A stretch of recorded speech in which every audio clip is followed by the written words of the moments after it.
movies for black girl nerds.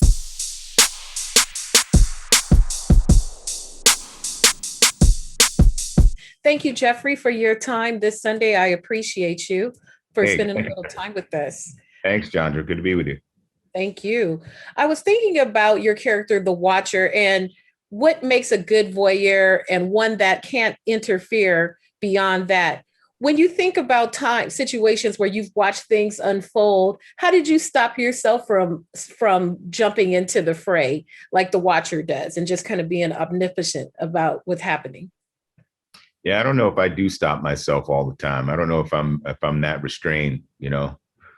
Sometimes I get into the middle of things, and maybe at times I could learn from the Watcher. But he is dispassionate, but also deeply passionate at the same time. I mean, he's the biggest Marvel fan there is. He's read every comic. He's seen every film. He's seen films that haven't even come out yet. He's fully invested. So he also, though, has an eye on a sense of balance for these characters and for their actions and their stories. So, yeah, he lays back, but maybe there are temptations for him not to lay so far back. So we'll see as the stories go on, exactly what he does. I had read an interview you'd done. You mentioned that you'd been filming during the pandemic in a little closet.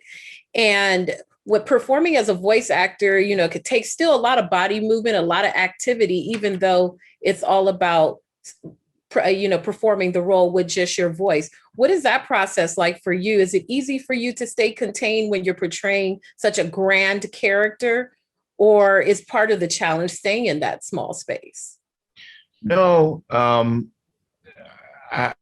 don't use my body a lot when I'm doing this stuff, because none of that stuff matters really to the microphone, and in fact, it gets in the way if you hear physical movement and things like that. So you've got to try to stick strictly to the pureness, the purity of the voice. So I'm really just kind of staying, a few inches away from the mic and just playing it like that. Yeah. And in the closet, lights out, dark, with the next to the underwear and sock drawer, just like laying in the cut there and trying to work the mic. So I keep it really, really very specific. And it's like a musician in a studio, playing whatever instrument, might be played. I just do that with the voice and try to find the music and the rhythms and the notes on this in the script and put them in the microphone. Mm-hmm. And lastly, again, the Watcher is not going to interfere, and each episode has its own tone and tenor. Is it a matter of perfecting one tone for the Watcher, or does he kind of fluctuate from episode to episode, depending on what's happening with our other Marvel characters? Yeah, it's, I guess it depends on the situation.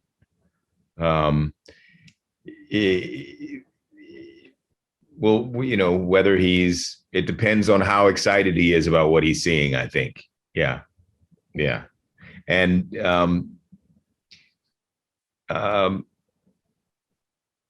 I think he's, he is the most excitable of Marvel fans, the Watcher. So, yeah, I think, the voice the voice reflects that, and we'll see what happens as we go along.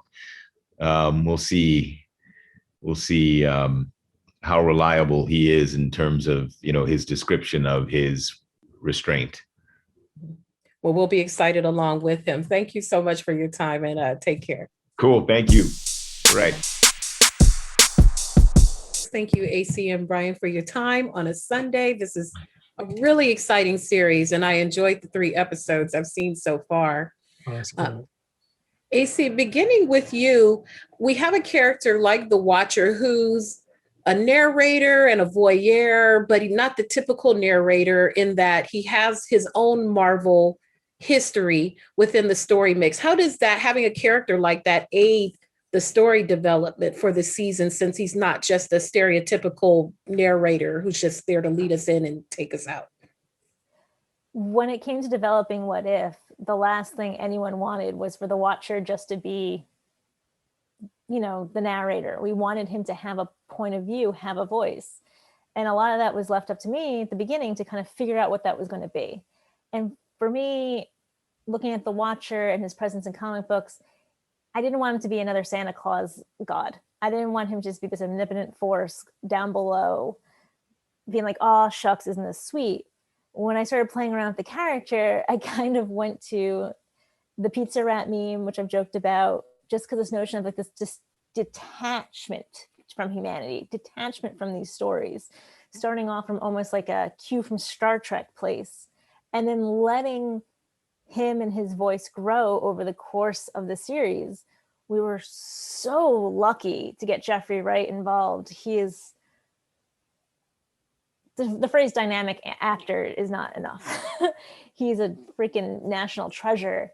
And he came into the writer's room and he was talking about his own viewpoints of like creating this character and wanting to make him different, but still feel like someone we can connect to. And I was like, oh, that's it. It's all about connection. The Watcher is connecting with us over time. He's connecting with these characters. He's saying maybe a little bit of himself reflected in these stories. He starts to care, hopefully, because in a way, the Watcher is all of us watching the Marvel movies. Mm-hmm. We started watching them because, okay, cool, Robert Downey Jr. is going to blow shit up. But then we're like, oh, wait a minute. He's flawed. He has his demons. I get it now. I see part of myself in him. Even characters like T'Challa and Black Panther, it's like, he's got the weight of the crown on him. I get it. I get who this character is. I see part of myself in him. And that's why we form such bonds with them. And that's why they're so long lasting. And with that bond and detachments, Bryan, when you hear these things that are coming from the writer's room and the talent, as a director, trying to corral all these things together to make sure each episode lands in a way that makes everyone happy, how does that change as a director who's not directing people in the traditional sense?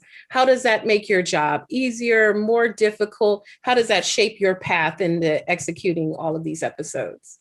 Well, I mean, part of it was the fact that, I mean, I was able to be in the process early on, like with the, you know, with an executive producer role too, so I can actually help and kind of like, you know, see where the stories are going early on, be part of the creative process.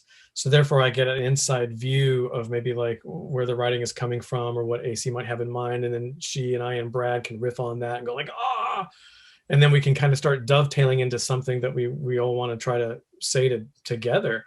And then it's just trying to maintain that and just keep that spirit alive throughout the actual process. And then getting the actors in, it's, yeah, they're in a room, they might be in their closet, they might be in the studio, but you know, it's still the same. It's still storytelling. You know, yeah, they might not be on set with a bunch of crazy cameras. They have to worry about hitting a mark or a cue, but they're still doing their craft. You know, they're still trying to emote and get us to believe that. And so that was a lot of fun, and just trying to stay true to the template that we set for ourselves.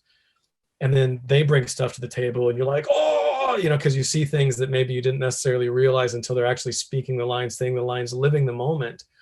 And then you get little extra things you get to chase, you know what I mean, and pursue. And I think that's exhilarating and fun. I think it's fun for the actors. It's certainly fun for me, you know, because it starts coming alive. Every step down the line, it's one more opportunity to help it live a little bit stronger, all the way until we can't touch it anymore. And we just hope we just keep, you know, chiseling away at that sculpture until we unveil it, you know, and the audience gets to see it. But it's been a blast. It was super fun. I thank you both for your time. I'm very excited to see folks' reaction to these little twists in the story. Thank you so much. Thank you so much. Take care.